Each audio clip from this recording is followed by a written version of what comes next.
Back to Sports Hop. You already know what time it is. It's your player partner, Mack B, back at it. Back in the building. Episode 55. The double nickel is upon us. And everybody watching the show, we appreciate all the love and support. Make sure you hit that subscribe button. Continue to follow the movement here at Sports Hop. And I'm excited because I got my player partner coming back to the show. My main man, Rashad, is in the building. What's up, baby boy? It's good to be on, man. Yeah, We gotta start doing this more often. Man. Trust me. I got plans. Trust me. It's going down, man. Good to see you, man. Good to see you too. How you been? You good? I've been good, man. God is good. That's right. First and foremost, God is good. All glory to God. Family's good. Work is picking up a little better, and I'm in good health. Praise God. So. Hey, I'm blessed to be here, bro.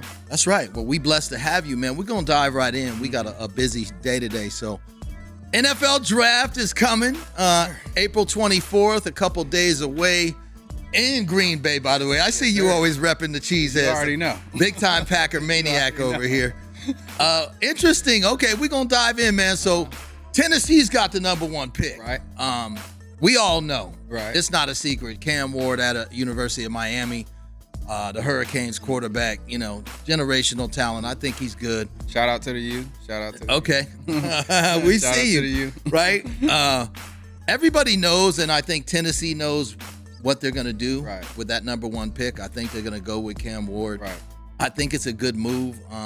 Levis is not the answer. No, mayonnaise is. He couldn't cut it. He couldn't cut it. Even the male commercial didn't win Mayonnaise with me. couldn't cut it. Yeah, so, but Tennessee, they're rebuilding. So shout out to the Titans, and they're going to see what happens. But I believe, when they announce this on Thursday night, Cam Ward is going to go to the Titans. I like the way he throws the deep ball, man. Me too. He can move around in the pocket. I think he can read defenses pretty well. We're going to see, though, because the NFL is next level, right? It is. And no disrespect to the college game because the athletes are bigger, stronger, faster. Right. But we're going to see how he's battle tested. Are they going to sit him down or are they going to have him start? I think they're going to try to get the mindset of him just jumping in and throw him into the fire. Mm-hmm. And what are your thoughts on Cam Ward in Tennessee? My thing with Cam Ward at Tennessee is there's only two quarterbacks in this draft, in my opinion, that's ready to start right away. That's Shedeur Sanders and Cam Ward. Facts. And in Cam Ward, we always talk about it matters. It doesn't matter when you go. It matters where you go. Absolutely. And he's going to a situation now. Obviously, new leadership over there. But at the same time, they haven't been a place friendly to quarterbacks, right? Development, right? Yeah. So obviously, it didn't work out with Levis. They moving off of him, and a lot of the times, though, Mac. A lot of these franchises ruin players before the players ruin themselves. Absolutely. You know what I'm saying? And that's the big issue I have with these organizations and just the draft industrial complex, period. Right? Oh, absolutely. We've talked about that. And it's really a crapshoot. I always tell people it's the ultimate crapshoot, right? Yeah. And I hope, my hope is for Cam Ward is that when he does get to Tennessee, they start building pieces around him now, immediately. You can't wait. You cannot wait with a talent like that. He's a legit talented quarterback. Can throw the deep ball with the best of them, but you have to build around this kid. First and foremost, the big uglies up front. You have to build the trenches, the offensive line and D line, to protect this kid so he can flourish. You know what I'm saying? I love to see my young brothers flourish in the league. We are in the era of the black quarterback. We've been in the era of the black quarterback, and it is here to stay. And we've been some of the most talented at this position that we've ever seen, right? So, and Cam Ward is just another one that is just as talented, if not as talented as we've ever seen as well. So. There's going to be a lot of growing pains in Nashville and Tennessee because even if they do draft Cam Ward, which we all know they will. Right. Defensively, they're a mess up front. The back end needs work. kind of a fairly new coach coming on board, like you said, new leadership.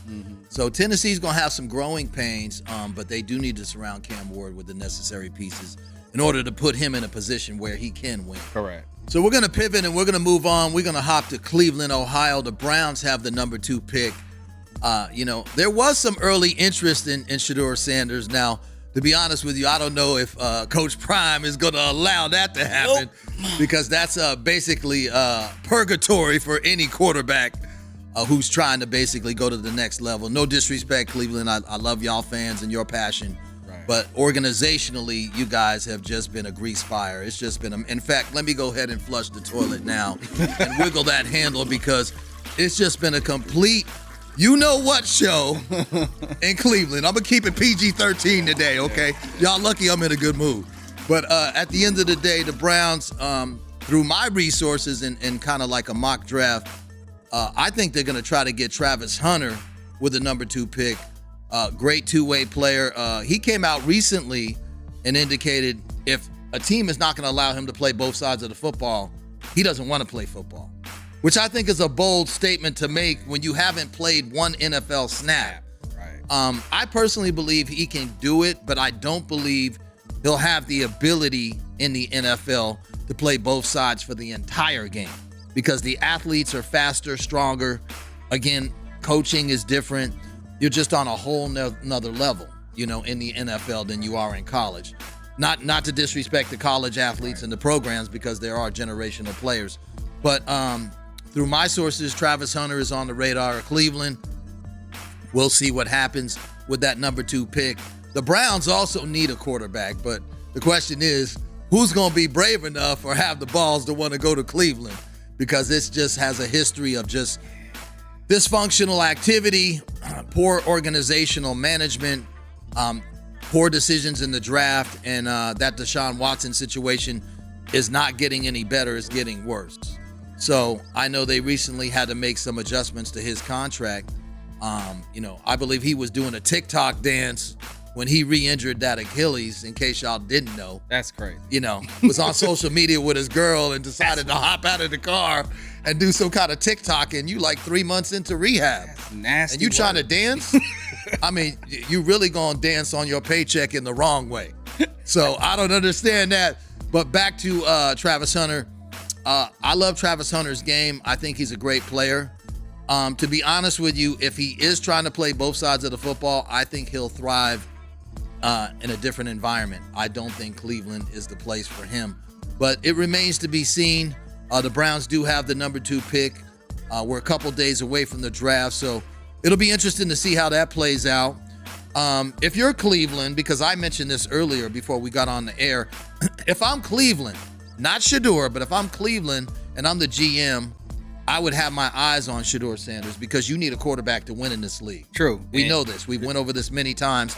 It didn't work out with Jameis Winston. It hasn't worked out with Deshaun Watson. I believe they recently signed, if I'm not mistaken, Flacco, to a 1-year deal. And he's actually played well at it, for being an older quarterback, a veteran moving around the league. But if you're the Browns, Rashad, you don't really have a lot of options at this point. So from an organizational perspective, I would try to get Shedeur. Not to say that Shedeur is willing to come there, but I would attempt to try to draft a quarterback if I'm Cleveland. Unfortunately, Deion, like I said, Deion is not going to let that happen at all. No, Coach Prime is not. We know what time. Put his foot down. He is, So the best pick, in my opinion, outside of the quarterback position in this draft is the best player available. I would say is Travis Hunter. So I would draft Travis and build your quarterback. Build around your quarterback for the future as far as drafting a quarterback next year. Right. Look down the line because this year's quarterback class is it's top heavy. After Shedeur and Ward, it's pretty much a major drop off. So, people are talking about Jackson Dart, and I like Jackson, but I don't think he's in the in that class of talented quarterbacks like Ward and Shedeur. So I would take Hunter there. Right. Well, we're going to move on to the Big Apple. That apple's been rotten for a few years when you look at the Jets and the Giants, right? The Giants have the number 3 pick in the 2025 NFL draft.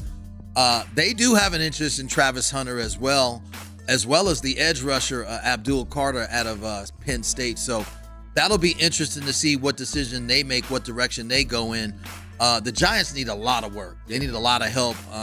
That was a big surprise signing Russell Wilson to a 1-year deal. I thought they had to make a move. No, they had to make a move. They couldn't wait on Rodgers. They were in the Rodgers conversation. They were in that ballpark. They couldn't wait on Rodgers, so they had to make a move. And Russell was there, and he can still play quarterback. He still can play. He can still play, and I'm not mad at that move.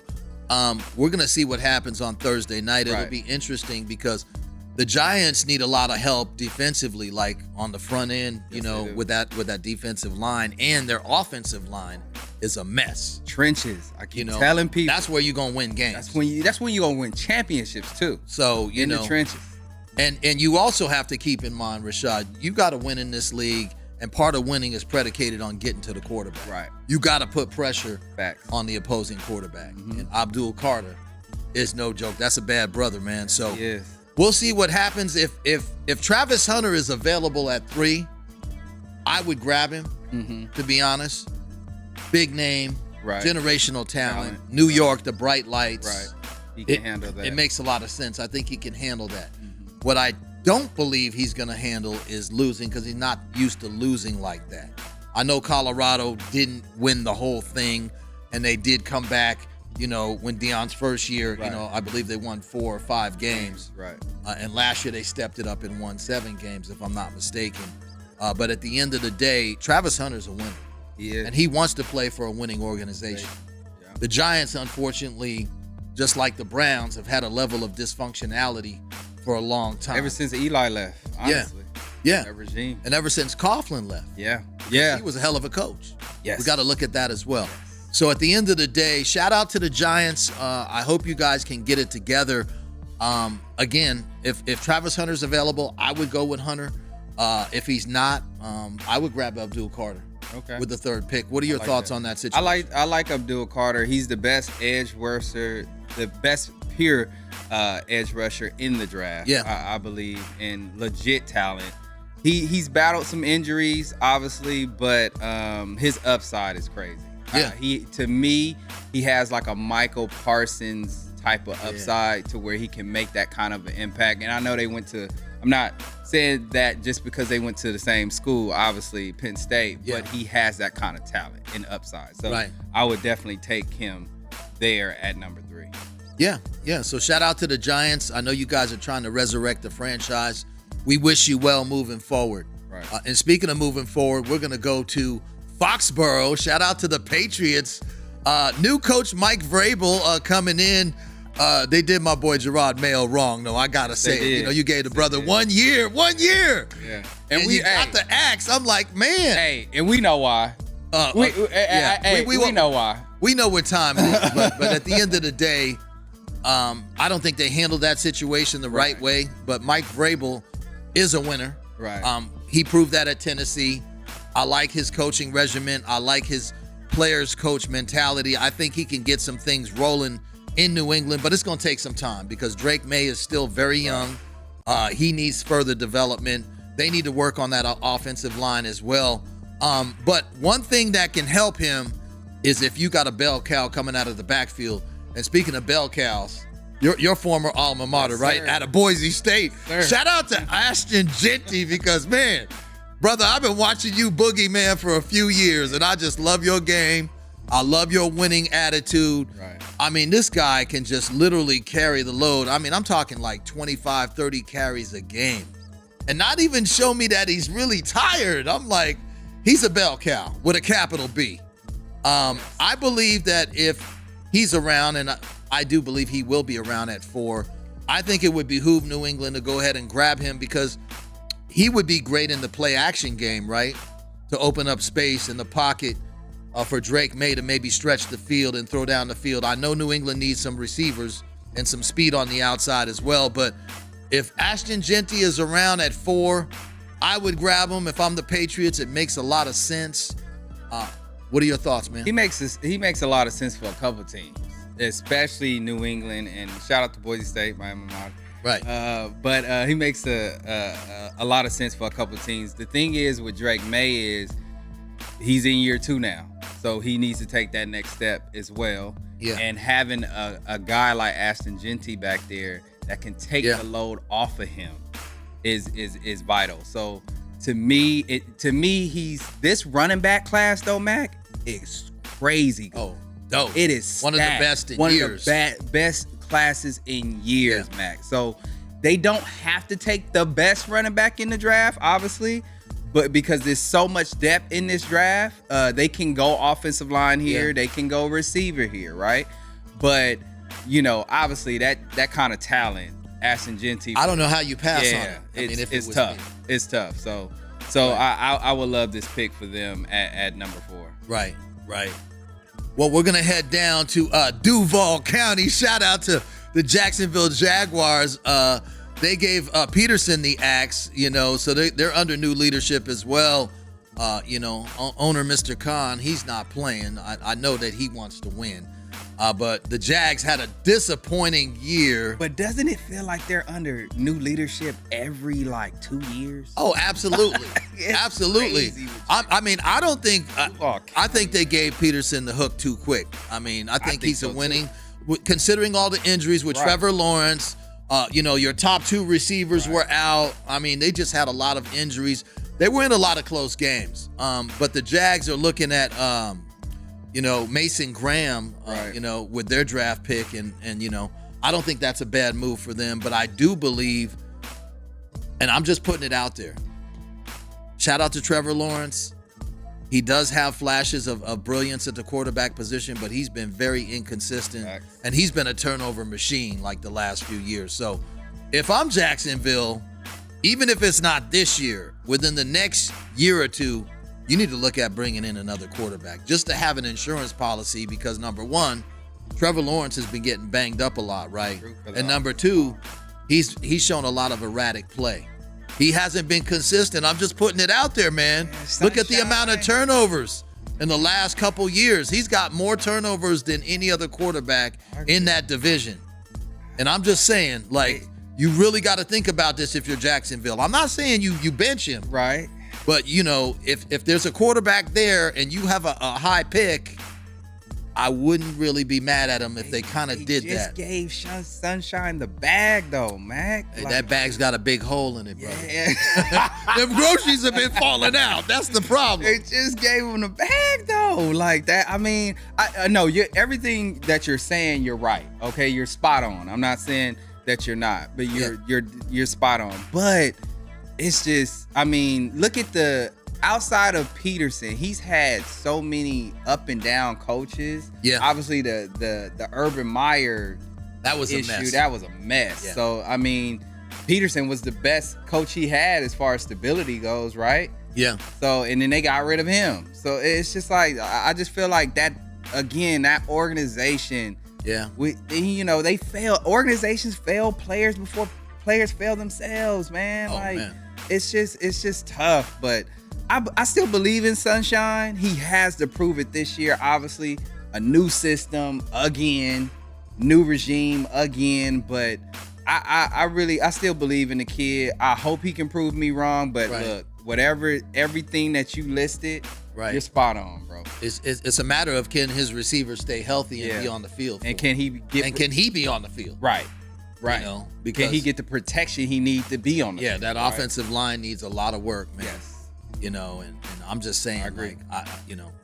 Mason Graham, shout out to him if he goes down to Duval County. Shout out to the Jags.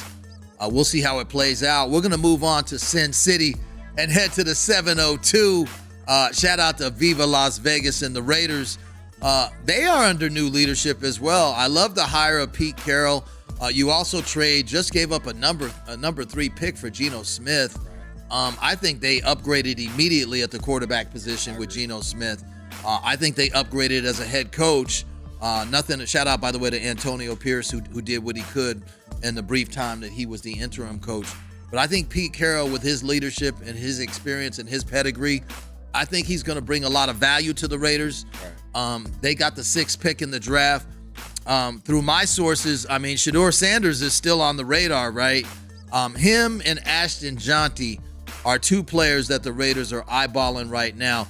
And let's start with Shedeur Sanders first. We all know that Coach Prime is hella tight with Tom Brady. Tom Brady recently has an equity share of ownership in the Raiders franchise. He's now like one of the main faces of the organization. Now you've got a winner organizationally who knows how to win. And I think he's going to mitigate a lot of the chaos and a lot of some of the poor decisions that have taken place internally in the past within the Raiders organization. So shout out to the Raiders for bringing Brady on board. I think that was a huge move. Yes. Just from a credibility standpoint. And stability. Exactly. And now you got him, running the show. And I think with his relationship, because him and Shedeur have been hella tight for a few years now. They've been texting, quite a bit during the college season. And I know he's worked out with Brady quite a bit. That's kind of like a mentor for Shedeur. Right. So I think it makes sense at 6 if Shedeur is available. The Raiders go ahead and scoop him up. No disrespect to Geno, who can play. But I think Geno's got 3, maybe 4 years at most. Right. There's no guarantee, especially at the quarterback position. I think Geno's in year 10 of his career. 10 or it might be more. It might be more than that. Yeah. But he can win some games now. Yeah. And it's a major upgrade from Gardner Minshew and O'Connell, right? So at the end of the day, I like the direction that the Raiders are going in. I can't front. You're in the AFC West, one of the toughest divisions in football. You still got the Chargers on the come up, the Broncos with Bo Nix, Kansas City. We'll see what happens with them. I still think they're going to be a threat. I don't think they'll be as dominant, but I do think they'll still be a threat. But I like the direction that the Raiders are going in terms of building for the future. But if they don't get Shedeur, let's say that for whatever reason Shedeur is already gone, okay? I'm not mad if they take the running back Ashton Jonty out of Boise State if New England doesn't get him first. And that's a place where I was thinking Genty can go. Yeah. Is the Raiders. And because Pete loves to run the rock.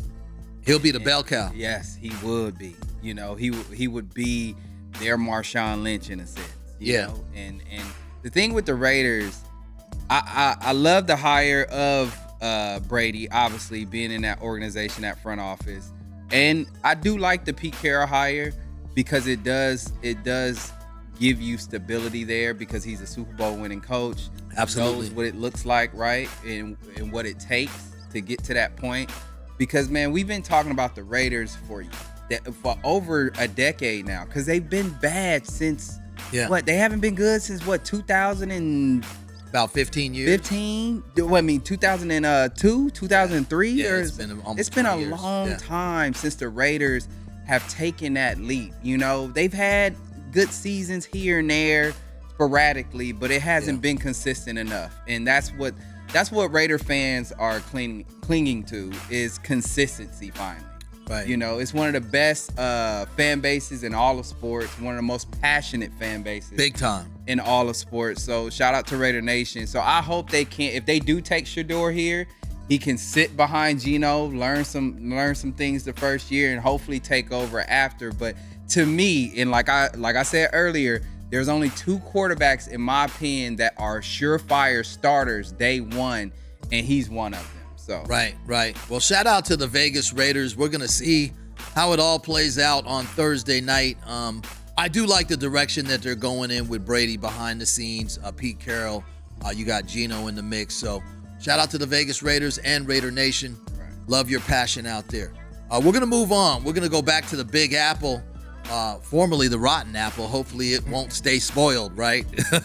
And the Jets got the 7th pick in the draft. My resources are telling me Tyler Warren, the tight end out of Penn State, is on the radar for New York. They did get Justin Fields. I love Warren's game now. He can stretch the field, and he can also, his yards after catch. I love what he can do. So he's straight beast mode on the field himself in terms of what he does to elevate his game.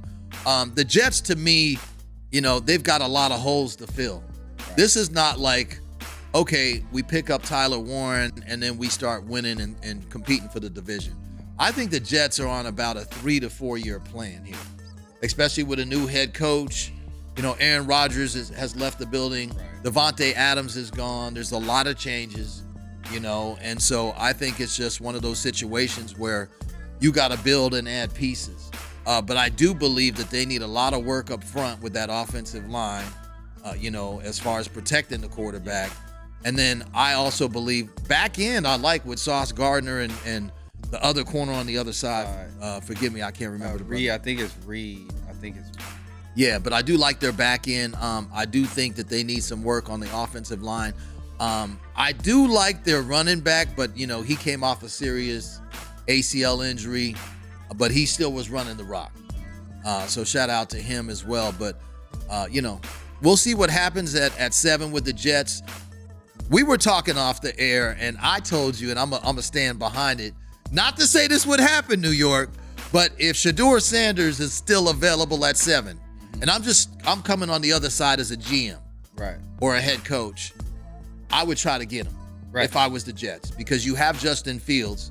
This is his first year with the organization. He's got a lot of athleticism. I think he can play at a high level, but we don't really know what they have because we haven't seen him compete at a high level for the Jets. So even the Jets don't know what they have. You understand? So if I'm New York and I'm at 7 and Shedeur is still there, I would try to get him. Now, Coach Prime, back to Coach Prime. I don't think that's going to happen or he's going to allow it. But I'm just thinking on the other side from an organizational perspective, I would try to get Shedeur. Bright lights, big city, the Big Apple. Right. Shedeur, it makes sense organizationally. That's him all day long. It makes sense organizationally. It makes sense from a team standpoint. But Dion is definitely cutting that off. He is not letting Shedeur go to the rotten apple. Okay. Right. Okay, like you called it. Yeah. So unfortunately, I don't think that's gonna happen. Right. Well, shout out to the Jets. We'll see what happens at 7. We're gonna move on to number 8 with the Panthers. The Panthers are an interesting team because Bryce Young was benched last year. And I called him out on this show. But then something happened and he became reinvigorated because when he came back, I'd say the last 6 to 7 games of the year, the Panthers were competing now. And even when they didn't win, he played well. I really looked at his game. Now, he still got some stuff to clean up. Of course. Okay. But I do like the maturity and the development and him coming off that bench and having a level of humility. And then going out there and just balling out. I mean, I do like what he did now. I'm just saying. Well, he has Canales as his head coach and quarterback coach as well. Canales is over there. Canales is the same person that developed Baker in Tampa. In Tampa. Yeah. And he got Baker to play at a higher level the last couple of years in Tampa. Right. And he went over there and he's the head coach for the Panthers. And I knew when they got him as their head coach, I knew that Bryce Young will take another step. I knew he would take another step because he has a good quarterback coach / head coach over there with him. So it's not surprising to me to see, finally Bryce Young is able to progress the way he should. Right. And they've got Jalen Walker on their radar, I've been told. And if they don't go with Jalen, Xavier Legette, the wide receiver. Yeah, he's got some game to him. Legette is nice. I like Legette's game. So, the Panthers, I do believe, despite the record that they had last year, they were in a lot of those games. Yes. They almost beat the Eagles. Yes, they did. And that was a big game for the Eagles. They're in a terrible division, though. They can win. They can honestly threaten that division. Yeah. The Saints are bad. The Bucs are okay. The Bucs are okay. They won the division last 2 years. The Falcons are up and down, so they can challenge for that division. Yeah, that's true. We'll see how it plays out. That's his first year as the coach last year, Canales, and I just like the fight that they showed on the field, particularly like late in the year. They could have threw in the towel. They were already eliminated from playoff contention, but they beat the Cowboys. They had some good they had flashes of really good games and good moments. You know what I mean? So shout out to the Panthers and Canales and the organization, Bryce Young. We'll see what they do at number 8. We're going to move on to number 9. And We're going to go down to the Bayou. Shout out to the Saints. New Orleans, that's another team that's interesting. Defensively, I really like the direction that they've been going in on the defensive side of the football. I've never been big on Derek Carr, no disrespect. I just didn't care for him much when he was with the Raiders. Right. A lot of injuries, a lot of excuses, a lack of maturity on the field. I've been told that the Saints are really heavy on Shedeur, that they're willing to possibly move up to get him in the draft. And I do believe that Coach Prime, shout out to Coach Prime in Boulder, I think New Orleans is a place where Coach Prime would allow that to happen. Yes. Based on their history and demographics in terms of where they're located. I think that that's a good organization. I do believe they've never really had, since Drew Brees retired, right, they haven't had that big name quarterback that can gravitate the fans and that generational talent. And I think that's what's missing in New Orleans, because I think they have some pieces. Yeah. They still need to stretch the field on the outside. Right. You need to still look at a couple receivers, but this draft is also loaded with receivers. Yes, so it is. Later rounds, I think the Saints can come up and get a couple. Yeah, exactly. Get a couple. But if you have Shedeur available, or if you're willing to move up and get him, I think that's the best landing spot for him. I agree. In terms of development and organizationally, right, where they're not going to destroy him before he was to destroy himself, which I would never see that happen because of his talent. Right. But back to what you said about the organization and the dysfunctionality associated with some of these teams, I do believe New Orleans is the best landing spot for Shedeur to make it happen down there. I agree. In New Orleans, like you said, New Orleans they've been a consistent organization. Yeah. Yes, they've had up and down years, but they've been the model of consistency. So I would love to see him in New Orleans. And honestly, I would like to see him in Las Vegas as well. I know Las Vegas have, they've been dysfunctional, but what they have in place is stability now with Pete Carroll there and Brady. So I would love to see him with the Saints also, and I think that makes a ton of sense. And like you said, they would just need to add a couple receivers in this receiving class, just like this running back class is so deep. So that makes a ton of sense. Right.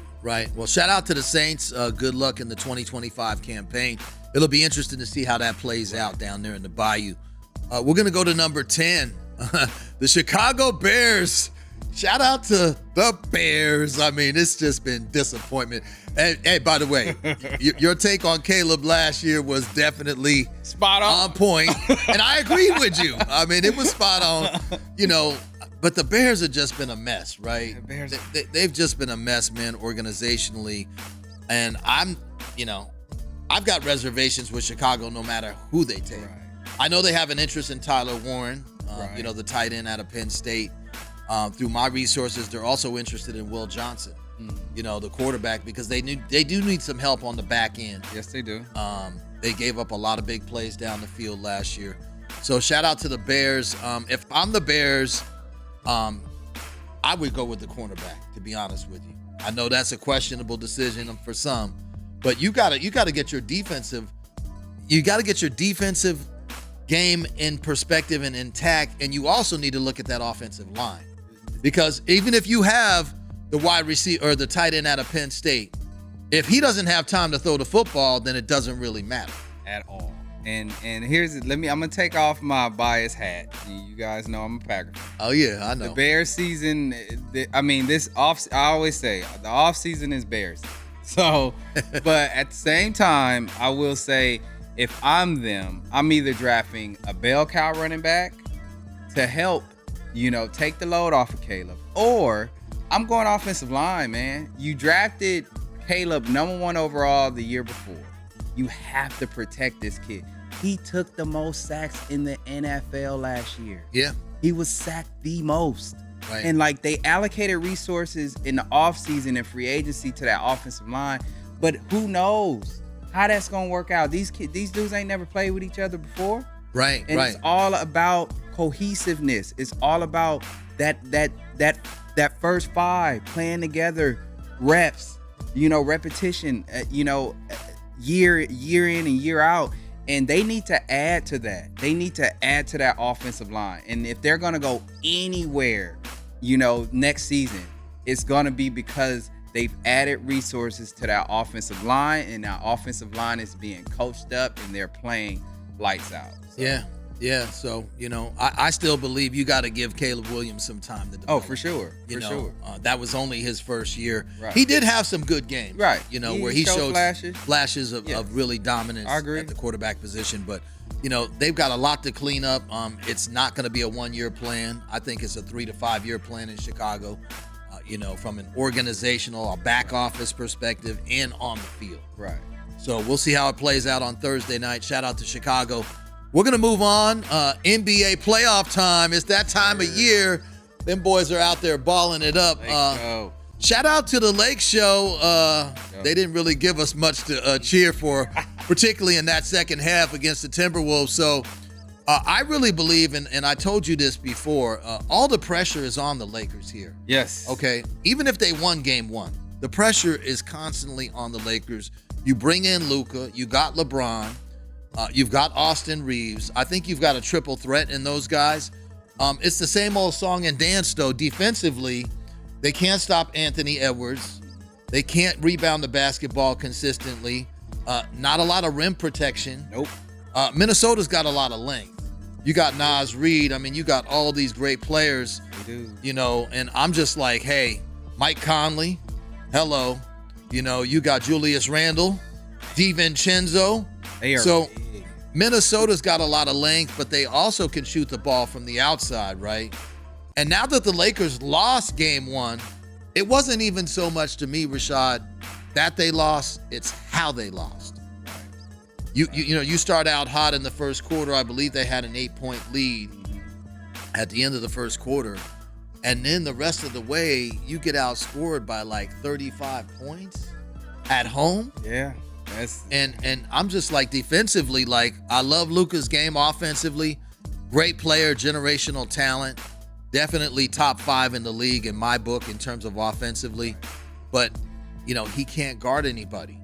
I agree. And physically, he doesn't have the conditioning and the stamina or the strength to stay with like an Edwards or some of these guys. They just go blow right by him. And this is when your weaknesses get exposed come playoff time. Yeah. You know this, right? So our biggest issue is we are not big enough. We lost that when AD left. We lost being that kind of big team, No protection.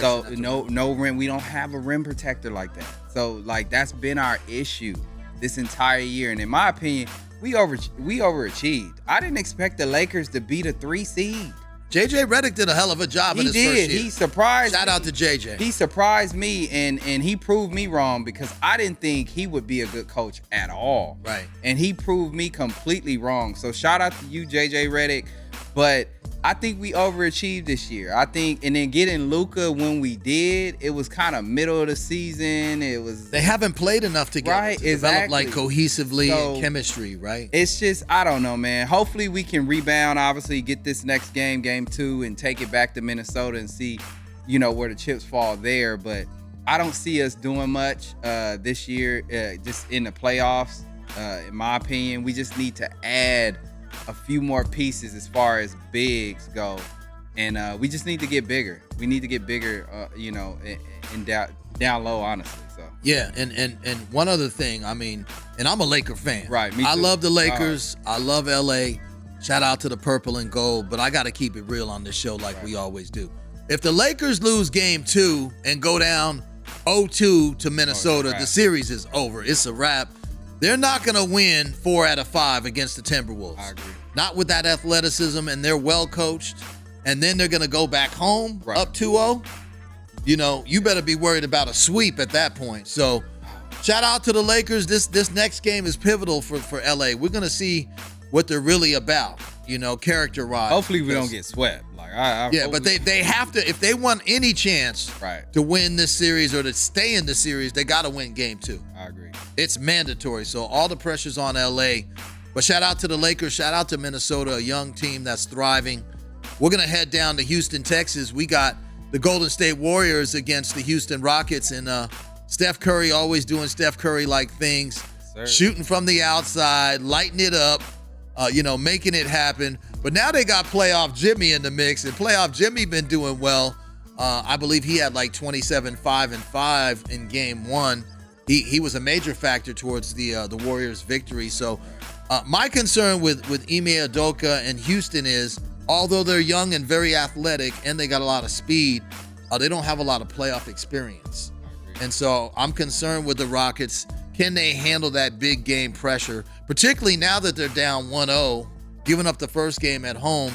I mean, they only put up 85 points for the game. So as much as we want to shout out Steph with his offense and Butler, defensively, Golden State has been stepping it up, particularly ever since they got Jimmy Butler in the trade. I believe they're top 3 in the league defensively, and the Warriors have that playoff pedigree. You got Steve Kerr with that playoff experience. And, I still believe Kuminga can contribute. You've got so many different players coming off the bench. Buddy Hield, you know what I mean? He didn't have the greatest game, but he can still light you up from the outside. But now that you got Butler, that takes a lot of pressure off of Steph coming off of those screens and being double teamed, because you can't do that anymore. Nope. Because now you got a viable threat with Jimmy. So I do like what the Warriors are doing. They still have Kevon Looney down low. They don't have a lot of length at the rim either, but I do like Looney when he's in the game as a rim protector. He can get you about 15, 20 boards if he's playing enough. So I think Golden State don't sleep on the Warriors now. They're my dark horse to come out of the West. I know ain't nobody really paying much attention. Right. But with that playoff experience, if Steph can get hot, which he has been, and they stay relatively healthy with Steve Kerr and that coaching team, I really like Golden State's chances, and I do believe they're going to win this series against the Rockets. What are your thoughts after game 1? I agree, because the Rockets are just too young. This is the first playoff appearance they've had in years, man. Like, it's been a long time since we've seen the Rockets in the playoffs. So a minute. I think Golden State will take care of business. Steph is different, and we know Jimmy Butler is finally happy. Yeah, it seems like he's finally happy after the ups and downs in Miami. He was so frustrated with the organization, the front office, the coach. So he's finally happy, back to playing ball, and we know Steph is the greatest shooter of all time. So when he gets hot, it is a problem, and it is amazing to watch. So, right. I love it. I'm always rooting for Steph Curry. I'm a huge fan, so I think they take care of business in this series and move on to the second round. I agree. And speaking of moving on, we're going to move on to the Mile High City. Shout out to the Denver Nuggets, who squeaked out game 1 against the LA Clippers, 112-110. Jokic, to me, by the way, deserves the MVP. I mean, this man is just doing things that have never been done, especially for somebody his size. Yeah, you gonna give him the I'm going to give it to him again. Sorry, Shay. Jokic deserves it. He's had his best season ever, but we'll get into that on another show. But at the end of the day, the Nuggets handled their business. Interim head coach. Right. Malone is gone. You basically ruffled some feathers in Denver, but I was told through my sources that the players really didn't like Malone and his coaching style, and he was always barking and, being real aggressive in your face and using a lot of profanity with the players. And, these are still grown men with pride now. True. Don't get it twisted. But we know this generation kind of different. They're kind of different, but I still think Mike Malone can coach at a high level. So shout out to him. I appreciate all the work you did, and you brought a title to Denver 2 years ago, right, despite getting the axe a couple weeks back. But the Nuggets are up 1-0 in the series. This is an interesting series, Rashad, because the Clippers have been one of the hottest teams in the league the last 2 or 3 weeks. They were on an 8-game winning streak. Kawhi Leonard is finally healthy. You've got him, Harden. I mean, you've got a lot of players on the Clippers that are contributing, and they got a lot of good role players coming off of the bench, scoring and putting up points. Defensively, I still think they need some work to do, particularly on the back end with the Clippers down below by the rim. But I like what they're doing. I think this is going 7 games. I really believe it. I think it's going to be tight. Tyronn Lue can coach. Yes, he can. He's proven that many times. They only lost the first game, and it was tight. So we'll see. I will not be surprised if they leave Denver after game 2 with a split. What are your thoughts on this series? I mean, I wouldn't be surprised either, but I'm gonna pick the Nuggets to win this series. Oh, I believe they'll win it as well. But I'm gonna say this: if they don't win this series, if you're Jokic, do you look at this organization as, as far as, have y'all done enough for me? Right. Can I, if I can't get if I can't get over this hump with the Clippers, right? You just fired my coach, right?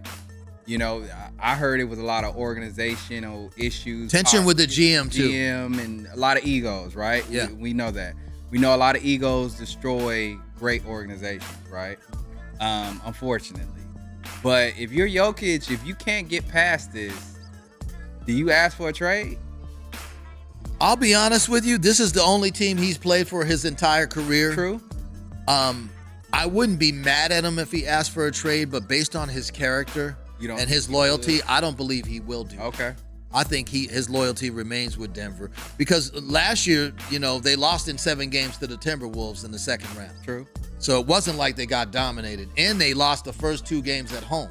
Right. And they were down 0-2 and still pushed it to 7 games. 7 games. Right. So I think the Nuggets are there. It's just really predicated on Jamal Murray's health. Yeah. Can Jamal Murray come back from that hamstring injury and contribute and be a floor leader and put up about 20, 25 points a game? If they don't have Jamal Murray, they may not get past the Clippers. And that would not be on the head coach. That wouldn't be on Jokic. That would just be a situation where we didn't have our second best player on the floor to get it done. Right. So, we're going to have to see how that plays out. But speaking of getting it done, we go on to Boston versus Orlando. Shout out to the Celtics. Trying to see if they can go back-to-back with it. I still think they're the team to beat coming out of the East. I think Cleveland is a close second, but I still think Boston is the team to beat. Me too. I think maybe Orlando might get lucky and get 1 game. Right. I see the Celtics winning this series easily in 6.